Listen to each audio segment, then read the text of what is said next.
વારંવાર કેસુડાની વાત કરું છું ત્યારે કદાચ કોઈકને અતિશયોક્તિ લાગશે, પરંતુ આ પ્રકૃતિનો એક એવો શણગાર છે કે જ્યારે જ્યારે ખેતરમાં આવવાનું થાય ત્યારે ત્યારે એને માણવાનું, એને નિહાળવાનું, એના વખાણ કરવાનું અચૂક મન થઈ જાય છે.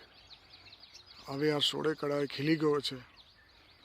હોળી તો ગઈ, પણ આ કેસુડાનો રંગ હવે વધારે ખીલતો જાય છે. કદાચ આ પ્રકૃતિનું એક એવું ઘરેણું છે જેના જેટલા પણ વખાણ કરીએ એટલા બહુ ઓછા છે. નીચે પડેલા પુષ્પો અમે બાળપણમાં હંમેશા વીણતા, સૂકવતા અને એનો રંગ બનાવી અને હોળીમાં અમે ખેલતા.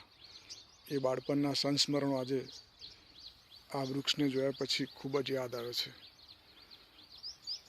હજુ આ કેસુડો અડધો જ ખીલો છે એમ કહે તો પણ ચાલે. ઘણો સમય રહેશે પછી આ પુષ્પો નીચે પોતાનું સામ્રાજ્ય જમાવશે. દરેક વ્યક્તિએ પ્રકૃતિને માણવાનું ક્યારેય ના ભૂલવું જોઈએ.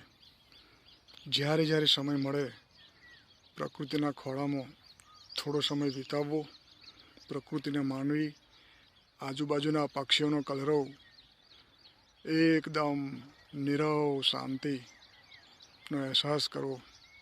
કદાચ આ રેતી કાંકરેટ ઈંટોના જંગલમાં આપણને ક્યારેય જોવા નહીં મળે.